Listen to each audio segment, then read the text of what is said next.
Hello everybody and welcome back to the channel.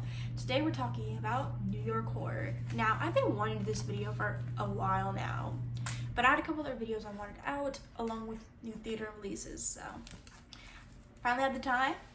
I'm going right into my first honorable mention of the video, which is going to be Inferno. Inferno takes partly in New York, but also is the second movie in the Three Mothers trilogy, which follows Suspiria, and I like Suspiria. I absolutely adore the first Suspiria. I love it. It's one of my favorites of all times. It's not perfect, but it's one of my favorites.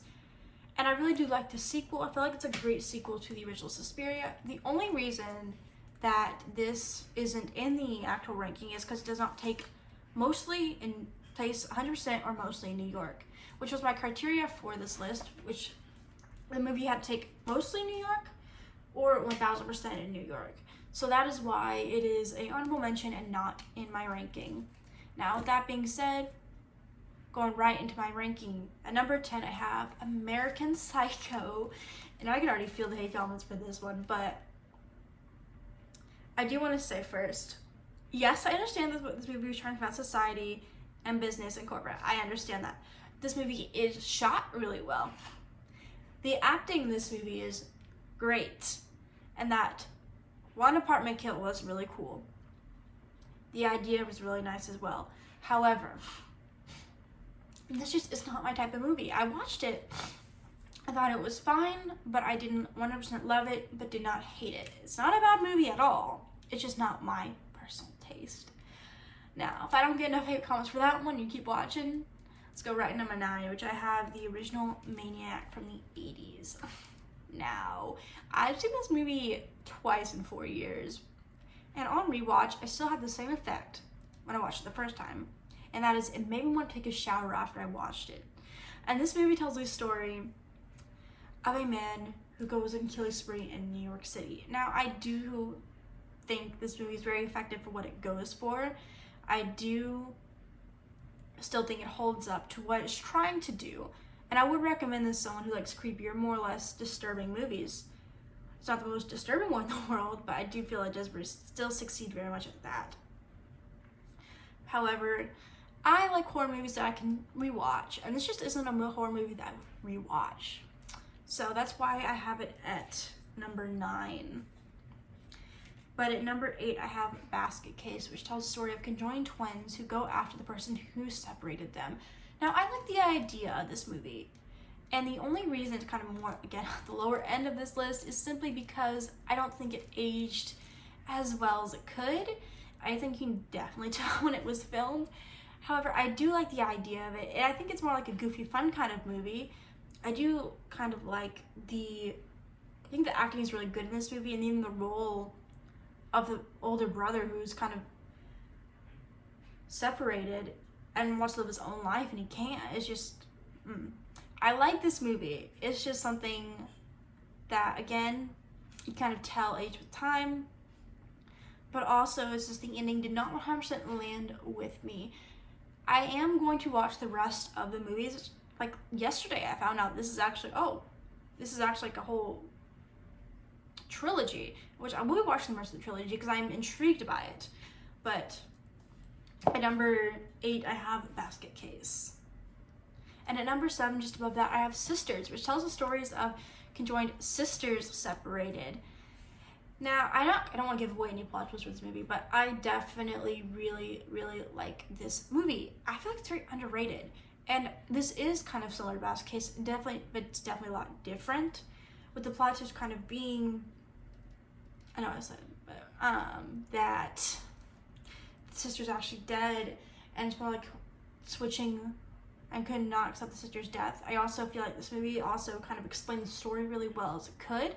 I also really like the ending of this movie, which I feel like if you told me straight up what the ending was, I probably wouldn't be like, oh, whatever. But I don't know. After watching it, I really like the ending of this movie a lot better than Basket Case. I also think this movie aged a little better than Basket Case. I like the kind of characters a little bit more. I like the characters a little bit more Basket Case, but this movie I feel like it's extremely underrated, and I still really do like that one. And at number 6, the newest addition movie that actually inspired me to this video, which is A Quiet Place Day, one. This movie is the weakest probably of its franchise. However, it's still a really good and surprising movie. It was surprisingly different and emotional compared to the first two, which I feel like is a really strong suit for it. I like the character depth you get of the two characters. I also really love the side character in this movie. And the cat in this movie was a mix, but I primarily, for the most part, enjoyed the cat.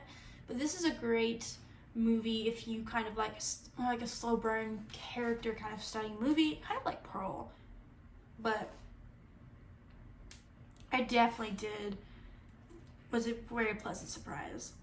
And above that, I have Scream 6. I'm a casual Scream fan. My favorite Scream prequel is definitely Scream 4, but I really enjoyed the characters in this one. I really kind of enjoyed the more homage to the past killers. I found that idea really cool. I also think they utilized the setting of New York very well in this movie. And honestly, Scream 6 as a franchise is a pretty solid franchise going on. So at number 5, I have Scream 6, which is still pretty good for the 6th movie in it. And just above that, number 4, I have 1408. Now, I talked about this in my Stephen King video, but I didn't mention that this is my first ever Stephen King horror movie. So it definitely has a special place in my heart. I really enjoyed this movie. I think it's great. It's more like a simplistic to an extent, but I really do adore this movie. I really like it, and I would recommend this to anyone who's a fan of Stephen King who has not seen it. But this one tells the story of a paranormal best book writer who just doesn't believe anything, who ends up believing. And it's just a great movie overall, and a great horror starter movie, I will definitely say. And at number 3, I have Cloverfield. I'm not a huge fan of found footage, but to the found footage movies that I do like or love, I have a lot of love and likeness for it. And Cloverfield is a great example of that. I really enjoy Cloverfield.